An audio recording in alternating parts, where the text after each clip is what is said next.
Hi guys, it's Reagan and welcome to the start of another reading vlog. So this is very much a work week reading vlog and I'm going to try to actually show as much of how I stay productive of my day as possible, but also this is going to be a reading vlog hopefully full of reading. But before we chat about the books, first a word from this video sponsor, which is glassesusa.com. Hi guys, so this video is sponsored in part by glassesusa.com, and if you have been watching my channel for any amount of time, you would know that they are a longtime partner of my channel and also the maker of literally every single pair of eyeglasses I own. I would say one of my most asked questions is, where are my eyeglasses from? And the answer is always glassesusa.com. But if you're not familiar, Glasses USA is an online glasses retailer and they're incredible not only for their huge,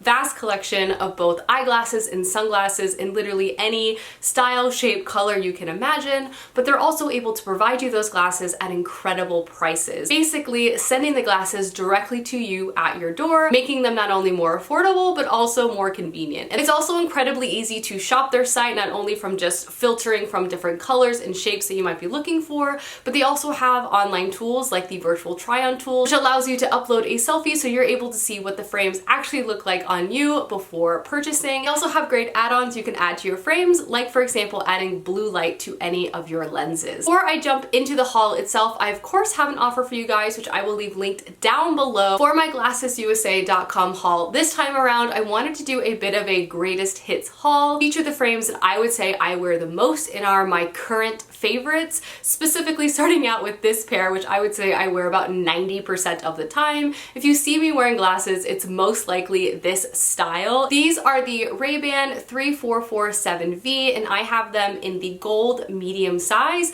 I also have them in a gold with a tortoise surround, but they have a lot of different metal colors and color combinations you're able to shop from. These are just my favorite glasses. I think the size, the weight, I just love a wire rim frame glasses. I just think they're the best. It's my favorite. I wear these so often, and if you're ever curious what make and model they were, I have it linked down below and you can likely get them for a good deal. The next frame I have to show off are the Hilary Duff Clara frame, and I have these in the clear beige color, which again, I just love. Not only the shape, which I just think is really, really flattering, but I think this color is incredible. It's such a nice middle place between a tortoise and a clear frame. I also think this frame shape and frame color would be flattering on so many different people. And this frame also comes in a variety of other colors as well, but I like the clear because it doesn't really interrupt my field of vision too much. But yeah, the size, color of these, just primo. I talk about these a lot, and I would say these are my second most worn pair of glasses. And then the last frame I have to show off are the Muse Modern M glasses, and these to me are like my power frames. If I ever had a meeting where I needed to do like a client presentation when I still was going in the office, I would always wear like a intense tortoise eyeglass because it just makes me feel like I can take on the world. Add a turtleneck, do I own an art gallery? She's all of a sudden very mysterious. Clark Kent vibes, you know? But these I think are just incredible. Not only is the price point amazing, but I think the shape is really cool and modern, but obviously still very classic. I love the darker tortoise shade. I think it's a really nice color and again, a great shade for so many people. Alrighty guys, that is my Glasses USA frame haul. I will of course have all the frames I showed off today, including a unique offer for you guys, all linked down below, so be sure to check that out. Again, big shout out to glassesusa.com for partnering with me for this video. I love them oh so much, but let's go ahead and jump back into the vlog. So, in full transparency, I am in a complete reading slump, which is so disappointing, and it's actually a reading slump that has nothing to do with my desire to read. I actually really feel like reading, but I am just really distracted and I'm having a hard time concentrating when I pick up a book. You know that feeling when you're like trying to read and you read like a sentence and then your mind wanders and you just have no idea what you've just actually read. You have to keep rereading it, and I'm just finding that that's kind of where my headspace is. So with that in mind, I'm trying to get my reading back on track by picking out some books that I feel like are really good, like distracting stories or books I know that for me personally, when I'm feeling this way, can kind of pull me back in.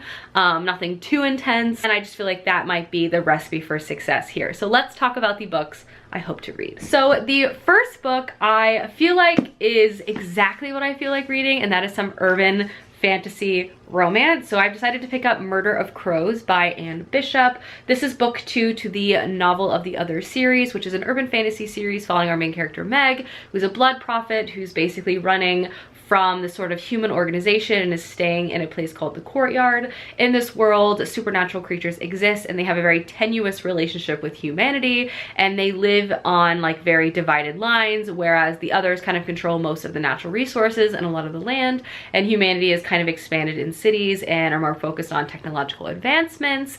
Meg lives in a place that kind of has a bit of interaction between humans and the others, and this has like a slow burn romance, and I don't know, I'm just hoping this will be like a great book to kind of pull me in, distract me, nothing too wild, nothing too intense, but just like entertaining, you know? So I feel like this tends to be, urban fantasy romance tends to be the books I pick up when I'm feeling the most slumpy. So I'm hoping this is a story that I'll be just very engaged and entertained by. So this is the first book I hope to read for this vlog. And then the other 2 books are 2 from my TBR that I'm just really excited about. And I'm hoping just, again, fit the bill in defeating the slump. I haven't decided which of these 2 books I'm going to read. I'll just show them both off. The first is Arsenic and Adobo, which is a cozy mystery, which just sounds delightful. It centers family and food, basically follows a woman who's trying to kind of bring her family's restaurant back. But a food critic comes who happens to be her ex-boyfriend, and he dies shortly after eating the food there, and so begins a mystery. I've heard really good things about this. Again, the idea of a cozy mystery absolutely calls out to me. I love whodunit, but I love the idea of a story not being like too scary or too intense, and I feel like a thriller book will kind of propel me through the pages and will really capture my attention. So this is one of the books I'm considering reading, and then the other is a middle grade option, which middle grade is another book I tend to look out when I'm feeling a little slumpy. I'm just always so delighted by their stories, the writing, and just the characters. It's just so easy to root for and fall in. So I have Tristan Punches a Hole in the Sky, which follows a young boy who literally accidentally punches a hole in the sky and kind of creates a portal to another world where he meets the Black American gods. He tries to fight his way back home. I've heard so many fantastic things about this. I'm also thinking about checking out the audiobook for this. But yes, so that is my TBR, a little undecided, but the goal is to defeat my reading slump and also just feel productive this week. I feel January is like just a hard month, and I know a lot of you guys can relate to that. I just haven't really been putting in a lot of effort, like to myself. Like I haven't really feel like I've been like trying to get dressed. I haven't been doing my journaling or my planning because that helps me feel on track. Like I've just kind of let some of my routine slide a bit, and I've just been feeling a little leh. So I'm trying to get back on track and also get back on track with reading. So anyway, that is a long ramble. Welcome to the vlog. It is Monday morning, so cheers. It's Monday. I'm like having to sit so weird. I usually like to try to plan my week out. I have a journal, which I love. Hello. But I also got this like weekly sticky note pad, which I really like. I'm a big list maker, so this is nice because I can like visually see it all and I just leave it out on my desk. So I like to do both. I think for this morning, I'm gonna do this really quickly, get organized mentally, and then go work on some emails for a while. So I'm gonna do this. To get my RJ pen.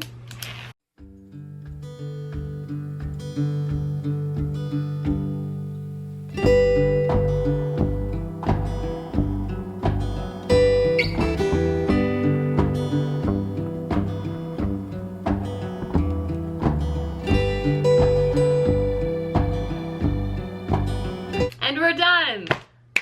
Small steps to bringing back productivity in my life. Hi, so I'm up and dressed, as I mentioned. A goal this week is to get dressed every single day. And also, Clay made a green smoothie. So delicious, getting that spinach in and my little vegetable powder in. vitamins. Alrighty, it's lunchtime, so I'm actually working on making the dressing I'm gonna be using for the next couple days. It's like a healthier ranch. I saw this salad on TikTok.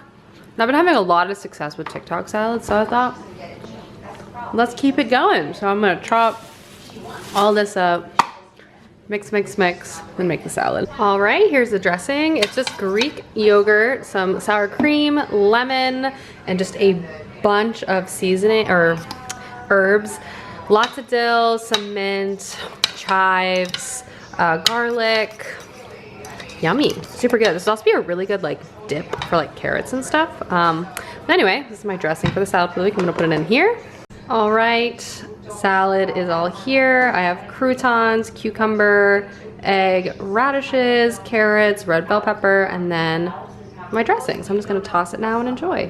And salad is complete. Time for my afternoon coffee, and I think I'm gonna sit down and start Murder of Crows. So do you think I should grab one of these? Because I think yes. Alrighty, I got all my necessary things. It's going to be a really rainy week in Texas, a cold one too. I didn't even get snow. So I'm just going to embrace it and hope it fuels my reading so I can get out of this slump. And also, I feel like I always have to be super careful when I sit down on the couch because I just never know if Matilda is there or not. So it's like sit with caution, you know? Hi friends, so I've just been reading. I'm actually about to start making dinner because I'm making a chili tonight, so I wanted to cook for a little while. But I'm happy to report I read the first 60 pages of Murder of Crows, which again is book 2 to the Others series. So far I would say this book has pulled me in much quicker than the first one, which I'm happy to see. I'm very engaged in the second book in the series. I would say book 1, which is very logical, is very focused on setting up the world, but mostly just kind of following Meg, our main character, as she's getting settled and situated within this courtyard community, kind of making friends, making acquaintances, having this complicated relationship with Simon, the leader of this courtyard, and also a wolf.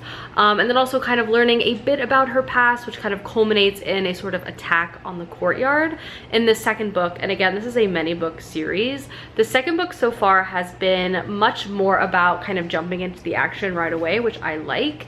With the attack that occurred in the first one, you kind of got hints, escalating tension between the others and humans.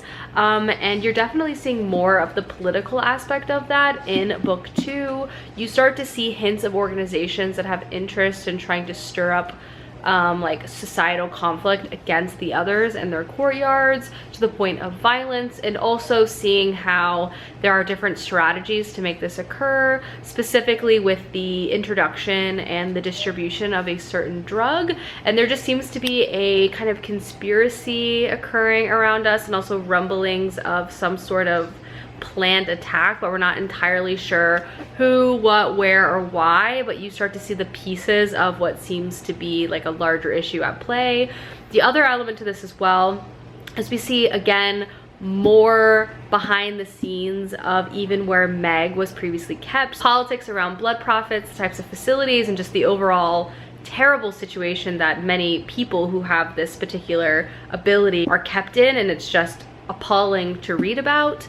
But we also get points of view of different people, powerful people in this world outside of our sort of main points of views with Simon and Meg, which I do feel like has kind of cracked the world a bit more open and has provided a little more political overlay to this book that we didn't have nearly as much in the first one. So I'm enjoying that quite a bit. The tension between Meg and Simon, I will say, has been turned up a bit. Matilda's hitting the door. It's a champ. So I'm gonna end this quickly. But the tension between them has definitely heightened. It was like barely hinted at in the first one, and now we're starting to see them at least being friends and having like moments of confusion that they're both feeling, which I'm liking to see developed. But so far I'm really liking the second book. It's captured me right away. I feel like Anne Bishop has kind of worked to color in some of the larger conflicts in this world, which obviously can only be built out of the foundation of the first one, kind of getting us settled with Meg, our characters, and our location, and the history of the others and humans kind of interacting side by side. It's just an interesting book. It's definitely like urban fantasy vibes, has some elements that are by no means perfect, but it's definitely entertaining and I'm liking it, and I am reading it rather quickly, which is what I need right now because literally I've barely been able to concentrate while reading. So this feels like a breath of fresh air. Like, it just feels nice to be able to pick up a book and like fall into it, you know? So I've read 60 pages. I am going to take Matilda out and then I'm going to start making dinner. Okay guys, I'm about to start actually making dinner for real. But I bought some jeans that TikTok loves. I bought the Levi straight ribcage jeans and I'm actually like flabbergasted. Okay, because normally Levi's never work for me because I'm too curvy, and normally straight leg doesn't work because it always looks like a skinny jean, and then rigid denim I have a hard time with because it's too tight, too big, whatever. These jeans fit perfectly. They're perfect. They fit so nice. I'm amazed. I'll link them down below. They're always running a sale, so don't buy them full price. But these are fully worth the hype. They're also like an 11-inch rise, which I personally like a really high rise because I think it's flattering. I'm shook. I bought these fully expecting to hate them, but then they fit me perfectly. Very rarely happens to me with jeans, so I just had to share.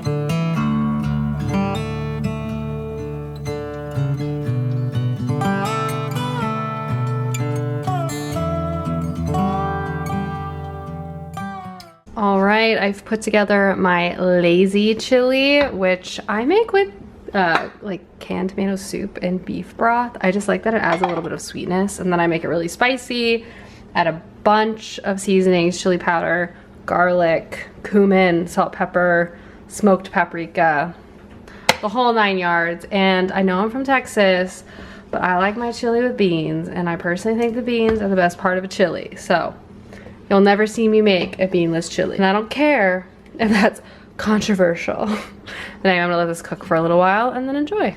In a bon appetit, baking cookies, and we're also, hello Matilda, finally finishing Run On. We randomly watched 14 episodes of the show and didn't watch the last 2 episodes, so we're finishing that. We finished Strong Woman, which I'll probably talk more about tomorrow. And then we're gonna start Our Beloved Summer this week, which I'm so excited about. We did not make the bed this morning, but time to read. Good morning, everyone. Starting this additionally gloomy day with a nice cup of coffee. And I'm gonna read over there. Matilda did not want to hang out, but that's all right. It's time to read and drink some coffee. Day 2 of getting fully dressed, wearing my new jeans, of course. Also happy to report I have passed the 150 page mark of Murder of Crows. I'm really liking that book. I do feel like there's been a lot of growth from book 1 to book 2, and I have thoughts which I will talk about more in depth in a bit. I'm actually about to skedaddle because I have a dentist appointment. Big day. I'm getting my permanent crown put on. I gotta take off this temporary thing and have a real tooth once again, and I am jazzed about it. So good vibes all around. But just wanted to say hello. I got dressed. I'll check in after my appointment because I have thoughts and feelings, but for now I need to get ready to go. A nice soft lunch of mac and cheese, and I'm watching Real Housewives Reunion before I get back to email. Hi everyone, it is like 7 p.m. Today kind of sucker punched me in the face a bit, but we're making it through. I wanted to come and talk to you guys about Murder of Crows because I am on page 150 and I do plan on reading more tonight. But I want to talk about all the reasons why I'm really liking this book. I have to say, first and foremost, I feel like this book has just increased in quality from book 1 to book 2, which I like. And I just wanted to speak to a few other elements of just the choice of the plotting that I'm really appreciating. First and foremost, I want to speak a little more about this slow burn romance, which I actually really appreciate because the author is approaching this romance not just because slow burn romances are fun to read, But our main character Meg has gone through a lot of traumatic things in her life, and she also has not been exposed to a lot of like normal relationship dating things, so she's kind of encountering all of that for the first time. So this relationship is slowly being built because the author and Simon are giving her space to become fully comfortable with, one, just being friends with someone or with a guy, and then two, if that wants to develop into something else, it possibly could. At no point does it feel like Simon has some sort of like ulterior motive, or like they're all just playing coy with one another. It feels slow burn because it just feels like we're on a journey with Meg and these characters to likely discover that they have feelings for one another. And obviously too, Simon having a relationship with a human is incredibly uncommon, and I just feel like how the author is kind of plodding along with it is unusual, and I appreciate it. Number two, this book is a lot more intense, and it's mostly because we're really getting a lot more insight and just dialogue about some of the like heightened political elements, which I've already kind of referenced, with these movements that are anti-Terra and Jin, that are like pro-human, anti any type of supernatural creature. And the other thing about this book too is in book one, we had secondary points of view that I just kind of felt they felt a little flat in comparison to like Simon and Meg, but the supplementary points of view that were given, I do feel like add a lot more to the plot in book two than we kind of experienced in book one, either because they're intense or frightening, or just the characters feel a little more fully realized, which I like. So just generally speaking, really positive things to say. I'm just really pleased to see how this second book is developing, and it also just feels like the author is taking their time with kind of developing the romance and the characters and everything like that. So positive thoughts all around, and I'm happy about it. But yeah, that's my reading update. Today has been a lot. I can't wait for it to be over, but I do plan to hang out with Clay later, watch K-dramas, and read my book. Chili round two for dinner tonight. Hi everyone, good afternoon-ish. It is pouring down rain. We're about to have a winter storm tonight. I started my day getting my hair cut, which hopefully you guys think is cute. I have little like short Frenchy bangs, which I think are always fun. Oh, hit my tripod. So today is Wednesday. Yesterday was a bit of a fail, but today I'm feeling positive, I'm feeling excited, things are looking good, and I'm ready to take that momentum throughout today. It is about noon. Again, I had my hair appointment very early this morning, and I've just been working since I've gotten back. I also plan to start the process of filming my bookshelf tour. Unfortunately, it is raining, so the lighting and the weather isn't like perfectly ideal, but I think it'll be okay. But yeah, anyway, I didn't do a lot of reading last night. Clay and I were really just focused on finishing Run On. And today we're both feeling much better. But nonetheless, I don't know what else I was gonna say. I think I need to make lunch here in a minute, but just wanted to say hello, happy Wednesday. I did get dressed. This is definitely a more casual outfit. And normally I wouldn't count it, but I did wear this exact thing out in public. So therefore I'm counting it as getting dressed because strangers saw me wearing this. So I feel like that counts for something. These leggings are from Girlfriend. They're the best. Anyway, okay. Hello, let's make some lunch. For today's lunch, we're eating what I'm calling an adult Lunchable. Got some vegetables, some hummus, cheese and crackers. Delish. Trying to get Matilda all comfy so she just sticks around here. I can't tell if she loves me or she hates me from that look, but I am going to now start filming my bookshelf tour. My bookshelves are very high, which I love, but I think I'm gonna have to get pretty creative because that's how high my tripod goes. Those are my bookshelves. I have my step stool. I need to clean up a bit. This is the stuff that I will not show in the video, but let's begin.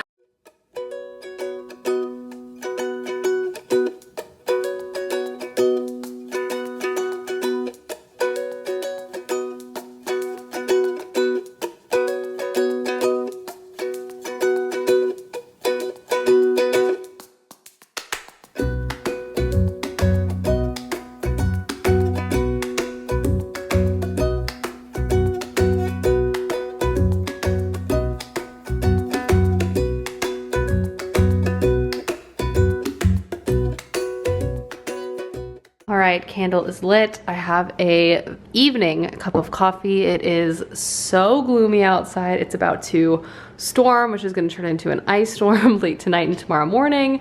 So I'm gonna stay very cuddled up, but I'm gonna do a solid bout of reading as I just haven't had a lot of time to read. Well, I didn't make a lot of time last night, so I'm trying to get back on track. So I'm gonna sit there and read, and I'll check in once I've done so. Hello, and great news. I have read over the 250 page mark of this book, which means I've just about 100 pages left.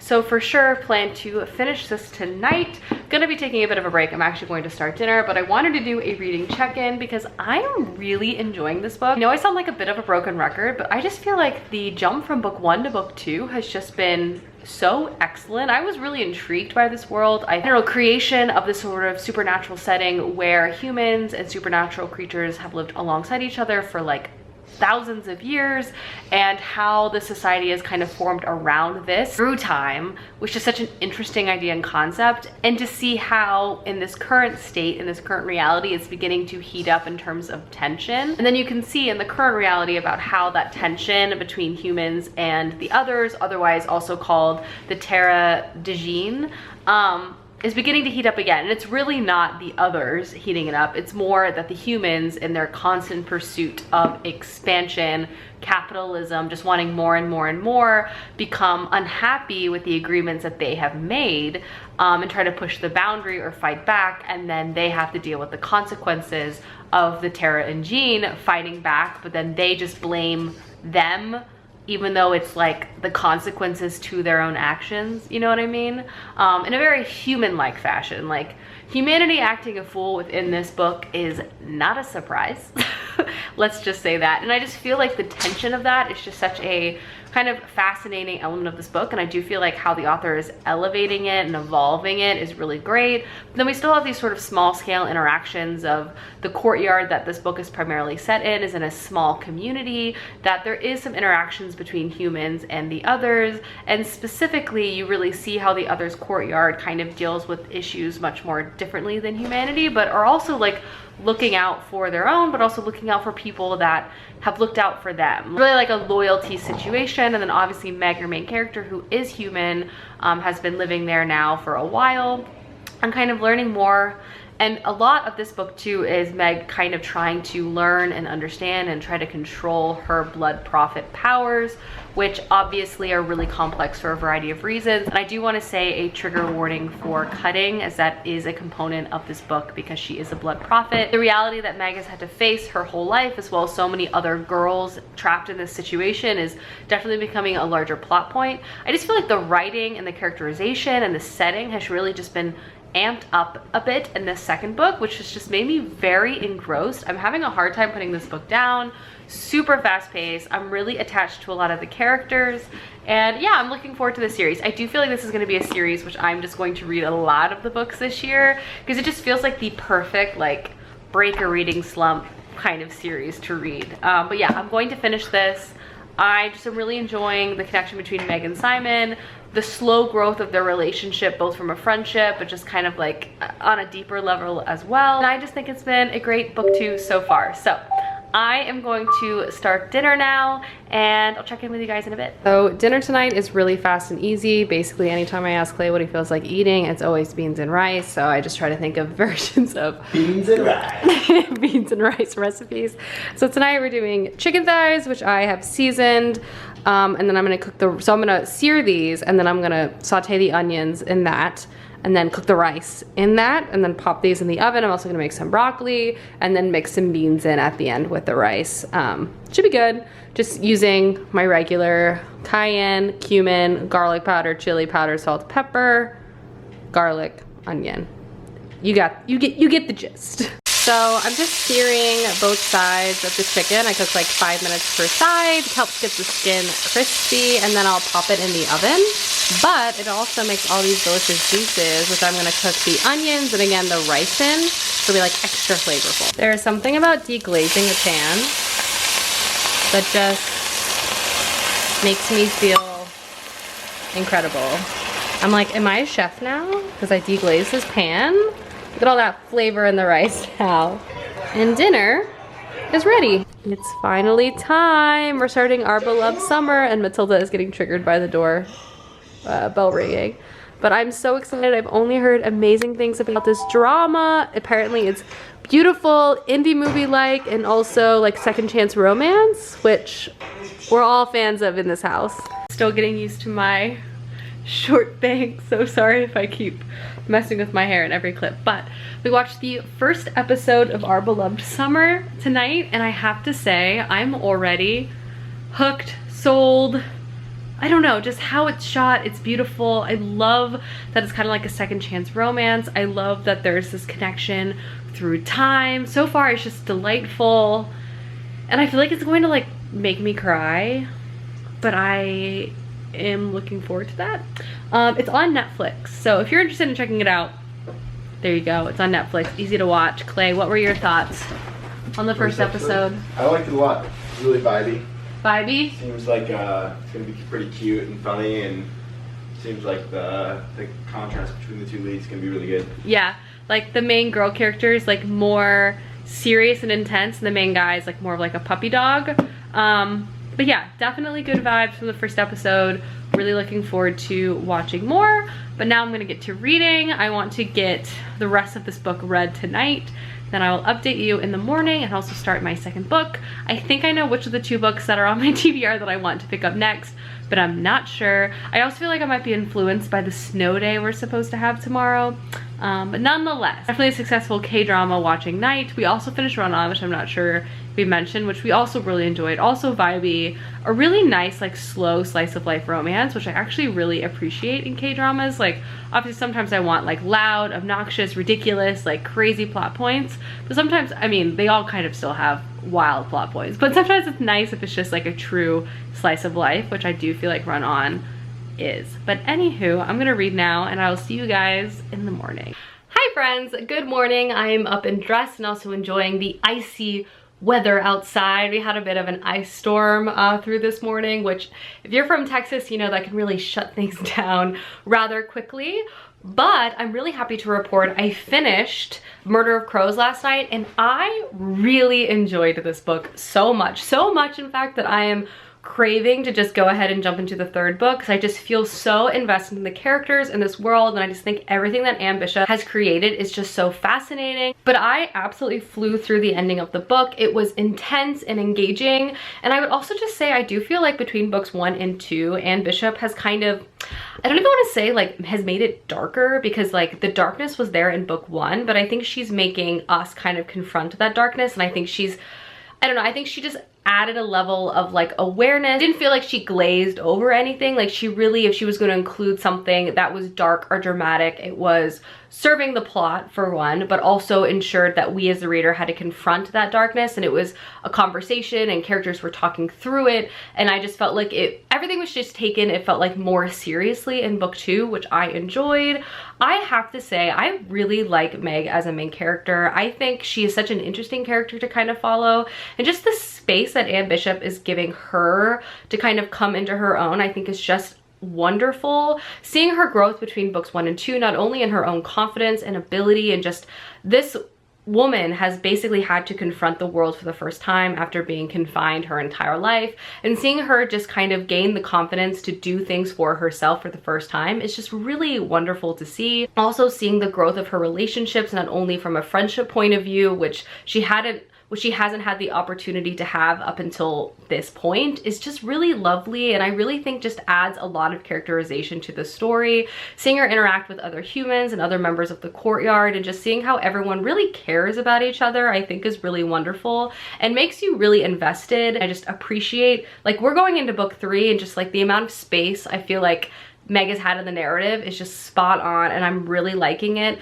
So often I feel like those types of plot lines are really rushed or like kind of blanketed over just because it might be more convenient. But again, I just feel like Anne Bishop is giving the space, and again, just the politics and just the complexities of this supernatural world I think is just really interesting. And I do feel like this was the perfect book to pick up to help me defeat my reading slump, because it was just such an easy like book to fall into, which I like. I also think I've decided I want to start Tristan Strong today. I've been craving some middle grade, and I think that'll be a really good option, and I've just heard so many good things about it. I think I'm going to love it. So that is going to be my next pickup, but for now I do have to get some work done. But I did want to give you guys a check-in this morning and just let you know I finished a book and I really liked it. Due to the very cold, icy weather, Matilda is wearing her sweater, which turns her into a slug, so I don't expect her to move from the spot all day, but you can kind of see from the window, look at that ice.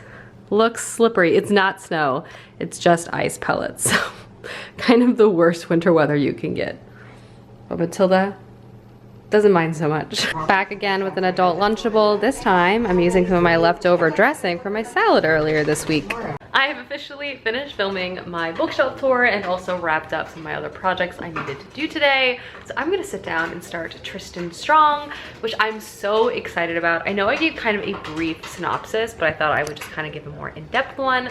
So this is the first book to a middle grade trilogy. And we follow our main character Tristan, who at the beginning of the story is feeling anything but strong after he and his friend were in a tragic bus accident resulting in his friend's passing. At the beginning of this book, he travels to his grandparents' house in Alabama and basically is going to be spending the summer there on their farm with his family, hoping that will give him some space and time to grieve. At the beginning of this book, a strange creature appears on Tristan's bedside sill, like windowsill, and steals his best friend's journal, which is the only thing he has left to remember his friend by. And so he chases him into the night, which brings him to a strange tree on his family's property, where he accidentally punches a hole in the sky, which opens up a portal to another like alternate or other world. And there he meets the Black American gods, and they are exhausted because they have been fighting this war for many years, and Tristan finds himself kind of in the center of this, and he's trying to make his way back home. I'm so excited. I'm gonna pick this book up now. I just feel like I'm gonna love this book. I mean, look at the map. Like, look at this. Look at just incredible. So I feel like I'm gonna fall into this immediately and truly cannot wait. Hi, it's me. I'm happy to report I've already read 60 pages of Tristan Strong Punches a Hole in the Sky, and wow, I love middle grade fantasy. It's been too long since I've read a middle grade fantasy because, okay, like this book and so many of my other favorite series, I just feel like middle grade fantasy has the ability to kind of combine fun, adventure, like whimsy, as well as just like quirky characters that like make you laugh, but also have such heartfelt stories centering main characters that you just fall in love with and root for, and you just want to see their character arc and journey. And I just know so quickly that that is how I'm gonna feel about this book. 60 pages in, but wow, it's been a whirlwind so far. So much has happened. Obviously, I already gave the synopsis in the previous clip, and that is very much true.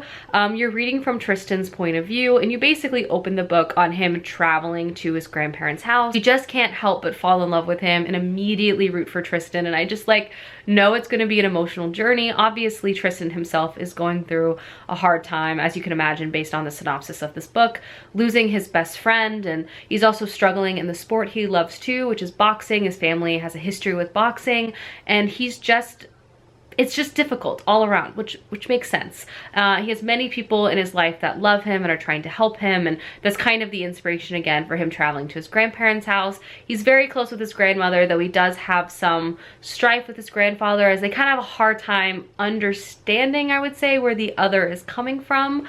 But as I mentioned, this book is fast. I mean, the first 60 pages, so much has happened. It doesn't feel rushed. It's more or less that I'm like already so hooked, already so engaged. And again, it just walks this line of being really aware of the emotional depth of our main character, but again, sort of beginning to introduce those quirky characters, and also Tristan encountering some of these stories come to life right before his eyes, our eyes, and it's just so incredibly engaging so far. Just the writing, the characterization. I just am so looking forward to going on this adventure with Tristan and seeing his arc. I'm just rooting for him so much. And yeah, the first 60 pages of this book was amazing. He has just gotten to this new mysterious place after like punching a hole, and I'm really looking forward to encountering it with him. He's already run into this sort of whimsical character called Gum Baby, who is really funny and rather mischievous, and you just get this sense that Tristan is going to encounter all sorts of things pulled right from folklore, which I think is going to be so cool to encounter. I love it. I love any mythology-based story, and so far this has absolutely captured my attention. Gonna be reading more tonight, gonna read more tomorrow. My hope is to get about 150 pages read, which I don't really foresee being an issue because of how quickly I read the first 60 pages. But yes, I love it. So good. Can't wait to read more. I forgot to take the chicken out to defrost, so we picked up some pizza. Clay went and walked and grabbed this, and then I think we've decided to watch K-dramas tonight and maybe have some soju and beer. Oh yeah. Many episodes of K-dramas later, I am now going to go back to reading. Good afternoon, everyone. I have been spending most of my day so far editing my bookshelf tour, but I did want to do a reading check-in because I'm on page 120 of Tristan Strong Punches a Hole in the Sky. I do hope to read more, but kind of treating it like a reward after I finish editing. I'm loving this book. Again, this just encapsulates everything I love in middle grade. It has adventure, it has mythology, and just so many things to like explore and learn, but rooted at the heart of the story is just such a dynamic main character in Tristan. He's just such a wonderful character to read from the point of view of. I keep talking about this because it's truly real. I know we're gonna go on such a journey with him, and there's also just like small things that the author includes in the story which I just love to see, and I know is like so important thinking about middle grade audiences reading this, like the inclusion of talking about things like therapy and like applying lessons that Tristan has learned from his counselor, and just speaking positively towards things like understanding and confronting your emotions. And obviously Tristan is going through that himself right now as he's grieving, and he's not perfect, and but he's trying his best. And I just think that whole story, that whole thing around him, just this boy who has to confront so many different emotions, but you also see him take on and tackle so many great things as well. So far, I have fallen headfirst in this book. The pacing is fast, the adventure and just the mythology is there. This is a story that is using African mythology as really the center of a lot of the fantasy components of this book, but it is also including these sort of mythological stories and their evolution and their connection to slavery.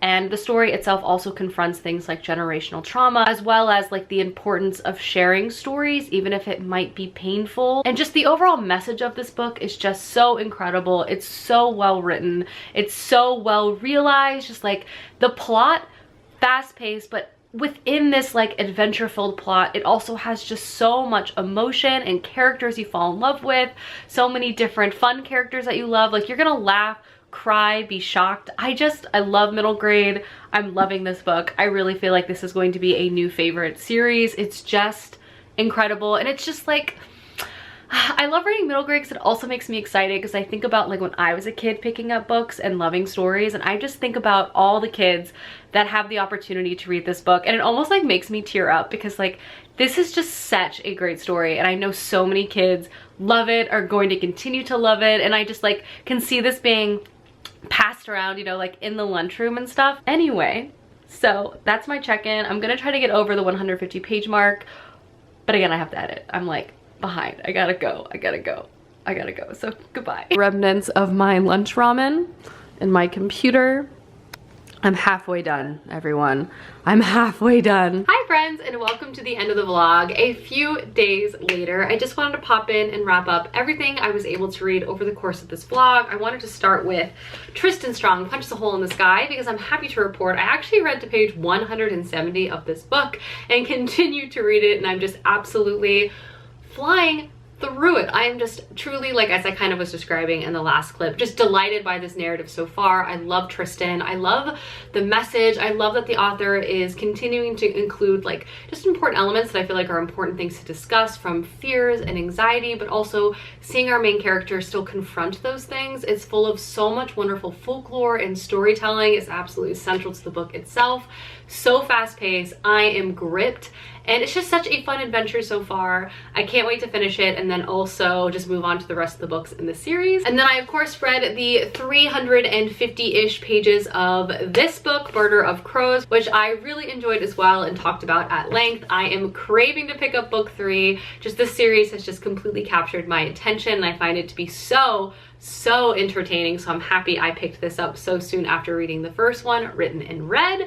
But that is the end of my reading vlog. I did read over the 500 page mark, which I am rather delighted with, but I hope you guys enjoyed this video. I'm also happy to say I feel like I am back officially in a reading mood, in that I am a little less distracted while picking up a book. Alrighty guys, so that is everything I read. Again, big shout out to this video sponsor, which is glassesusa.com, and I'll have a link to all of my glasses I showed off at the beginning of this video linked down below, as well as a special offer. I hope you guys enjoyed this video, and I will see you soon with another one soon. Goodbye!